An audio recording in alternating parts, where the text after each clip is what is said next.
అస్థిర బాట పట్టారు బీజేపీ ఎంపీలు డీకే అరుణ, కొండా విశ్వేశ్వరరెడ్డి, ఈటల రాజేందర్, రఘునందన్ రావు, నగేష్, ధర్మపురి అరవింద్ ఢిల్లీకి వెళ్లారు.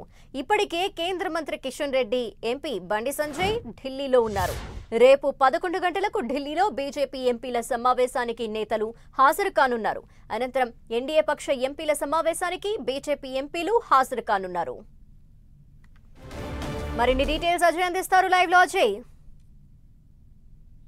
ప్రొసీజర్ ప్రకారం జరగాల్సినటువంటి బీజేపీకి సంబంధించినటువంటి పక్ష నేతను ఎన్నుకునేందుకు రేపు 11 గంటలకు ఢిల్లీలో బీజేపీ ఎంపీలంతా సమావేశం కానున్నారు. ఆ సమావేశానికి తెలంగాణ నుండి గెలిచినటువంటి 8 మంది ఎంపీలు ఢిల్లీ బాట పెట్టినటువంటి పరిస్థితి. ఇప్పటికే డాక్టర్ లక్ష్మణ్ పార్లమెంట్ బోర్డు సభ్యుడిగా ఉన్నారు. ఆయన కూడా అక్కడనే ఉండడం జరిగింది. అదేవిధంగా కేంద్ర మంత్రిగా ఉన్నటువంటి కిషన్ రెడ్డి కూడా కేంద్ర క్యాబినెట్ మీటింగ్కు నిన్న జరిగినటువంటి సమావేశంలో హాజరయ్యేందుకు ఢిల్లీ వెళ్ళినటువంటి పరిస్థితి కనబడుతుంది. అదేవిధంగా జాతీయ కార్యదర్శిగా ఉన్నటువంటి ప్రధాన కార్యదర్శిగా ఉన్నటువంటి బండి సంజయ్ కూడా ఢిల్లీలోనే ఉన్నటువంటి జరిగింది.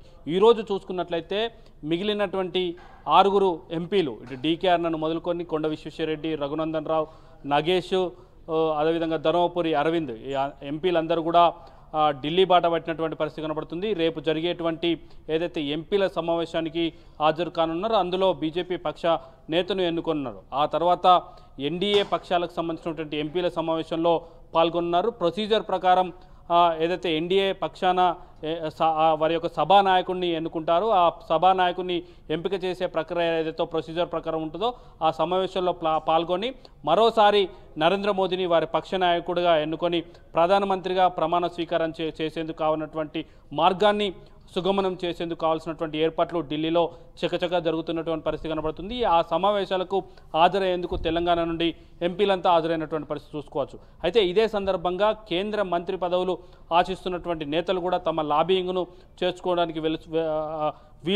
వీలైనంత తొందరగా అక్కడ చేరుకోవాలన్న ఉద్దేశంతో నిన్న ఈరోజు కొంతమంది నేతలైతే ఉదయాన్నే చేరుకున్నటువంటి పరిస్థితి కనబడుతుంది. ముఖ్యంగా డీకే అరుణ, అదేవిధంగా ఈటల రాజేందర్, బండి సంజయ్ కేంద్ర మంత్రి పదవులు ఆశిస్తున్నారు. అదేవిధంగా ధర్మపురి అరవింద్ కూడా కేంద్ర మంత్రి పదవిని ఆశిస్తున్నారు ఈ క్యాబినెట్లో. ఈ నేపథ్యంలో వారి ప్రయత్నాలు కూడా కొంత చేసుకుంటున్నట్లు సమాచారం. వారికి అనుకూలంగా ఉన్నటువంటి జాతీయ పెద్దలతో మాట్లాడి తమకు ఎందుకు కేంద్ర మంత్రి పదవి ఇవ్వాల్సిన అవసరం ఉంది, వారు పార్టీకి చేసినటువంటి సేవలేంది, భవిష్యత్తులో పార్టీ బలోపేతానికి కానీ కేంద్ర ప్రభుత్వంలో తీసుకోవాల్సినటువంటి నిర్ణయాల్లో వారు ఏ విధంగా భాగస్వామ్యం అమ్ముతానా అన్న అంశాలను కూడా వారికి సంబంధించినటువంటి వెల్విషర్స్కి అయితే వివరిస్తున్నటువంటి పరిస్థితి కనబడుతుంది. అయితే రేపు ఏదైతే మీటింగ్ సమావేశానికి అయిన తర్వాత సమావేశానికి ముందు అంటే 9వ తేదీన నరేంద్ర మోదీ ప్రధానమంత్రిగా ప్రమాణ స్వీకారం చేయనున్నారు. ఆ రోజు ఆయనతో పాటు కొంతమంది కేంద్ర మంత్రులుగా ప్రమాణ స్వీకారం చేసే అవకాశం ఉంటుంది. ఈ నేపథ్యంలో ఆ కేంద్ర మంత్రివర్గంలో ఇక్కడ ఉన్నటువంటి ఎంపీలు ఎవరెవరు ఉన్నారు ఏంది అన్న దానిపైన కూడా తేలాల్సిన అవసరం ఉంది. ఈ సమావేశాలన్నిటికీ పాల్గొనడానికి తెలంగాణ నుండి గెలిచినటువంటి 8 మంది ఎంపీలు అయితే ఢిల్లీకి చేరుకున్నటువంటి పరిస్థితి మనం చూసుకోవచ్చు. ధనలక్ష్మి. అజయ్, ఇప్పటికే కేంద్ర మంత్రి కిషన్ రెడ్డి కేంద్ర మంత్రిగా ఉన్న నేపథ్యంలో ఆయనని అదే పొజిషన్ లో కొనసాగించే అవకాశాలు ఏమైనా కనిపిస్తున్నాయా? ఇంకో పక్క తెలంగాణకి సంబంధించిన వాళ్ళలో ఎవరికి మంత్రి పదవులు కేంద్ర మంత్రులుగా పదవులు దక్కే అవకాశాలు ఉన్నాయని భావిస్తున్నారు? కొంత కీలకమైనటువంటి చర్చ అయితే పార్టీలో జరుగుతుంది. తెలంగాణకు ఎన్ని కేంద్ర మంత్రులు వస్తాయన్న దానిపైన ఎవరెవరికి కేంద్ర మంత్రి పదవి వస్తుందన్నది కొంత ఆధారపడి ఉంటుందని చెప్పుకోవచ్చు. ఇప్పటికే కేంద్ర క్యాబినెట్ మినిస్టర్ ఉన్నట్టు కిషన్ రెడ్డికి అదే పదవిలో కొనసాగించే అవకాశం ఉంది. లేదా జాతీయ పార్టీలో పార్టీ బలోపేతానికి ఈయన సేవలు వినియోగించుకున్నటువంటి తరుణంలో ఆ పదవిని మరొకరికి ఇచ్చే అవకాశం కూడా ఉంటుంది. కొంత కిషన్ రెడ్డి విషయానికి వస్తే మాత్రం జాతీయ అధ్యక్షుడు రేసులో కూడా ఉంటాడన్న చర్చ కూడా సాగుతున్నటువంటి పరిస్థితి మనకు కనబడుతుంది. అలాంటి సందర్భంలో కేంద్ర క్యాబినెట్ మినిస్టర్గా ఆయన ఉండకపోవచ్చు అనేది కూడా మరొక చర్చ.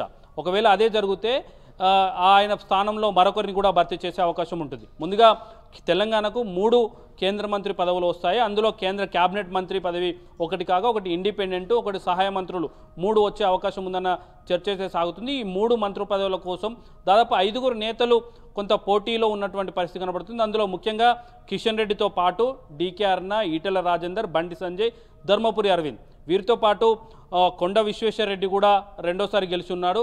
అదేవిధంగా రాజ్యసభ సభ్యునిగా డాక్టర్ లక్ష్మణ్ కూడా యూపీ నుండి కొనసాగుతున్నటువంటి పరిస్థితి కనబడుతుంది. అయితే యూపీ నుండి డాక్టర్ లక్ష్మణ్ ఉన్నప్పటికీ ఆయన పార్లమెంట్ బోర్డులో అదేవిధంగా ఎన్నికల కమిటీలో ఉన్న నేపథ్యంలో ఆయన పేరు ఎంతవరకు పరిశీలనలో వస్తుందన్నది కూడా చూడాల్సిన అవసరం ఉంది. అయితే వచ్చే పదవుల మీద ఎంతమందికి కేంద్ర మంత్రులు వస్తాయి, ఎవరెవరికి వస్తుంది అన్నది కూడా ఆధారపడి ఉండే అవకాశం అయితే ఉంటుంది ధనలక్ష్మి. Thank you Ajay.